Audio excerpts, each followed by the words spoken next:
Hi guys, இப்போ ஒரு oil காமிப்பேன். அந்த ஆயில் வந்து அது பேர் வந்து ஆயில் ஒயில். அந்த ஆயில் வந்து நான் ஃபேஸ்க்கு போட்டோன்னா பிரைட் ஆகிடும். அந்த ஆயில் ஒயில் வந்து நைட் போட்டுட்டு தூங்கி இன்னும் காலையில் ஆனோடனே எழுந்திரிச்சு வந்து வாஷ் பண்ணிக்கலாம். இப்போ அந்த ஆயில் ஒயில் காமிச்சிட்டு பார்ப்போம். இந்த இருக்கு ஆயில் ஒயில்.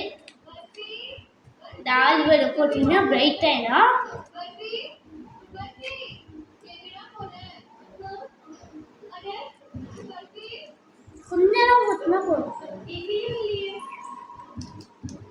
ஸ்கின் வந்து கொஞ்சம் நல்லா பிரைட்டாக இருக்கும். ஒயிட் ஆகுதுன்னு சொல்கிறத விட பிரைட்டாக இருக்கும். அது எவ்வளோ யூஸ் பண்ணியிருக்கோங்க பாருங்க.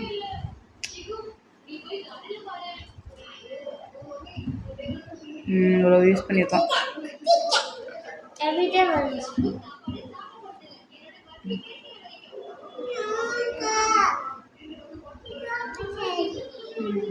Bye guys. இதே மாதிரி நீங்கள் வாங்கி யூஸ் பண்ணுங்கள். இதே வெயிட் யூஸ் பண்ணுங்கள்.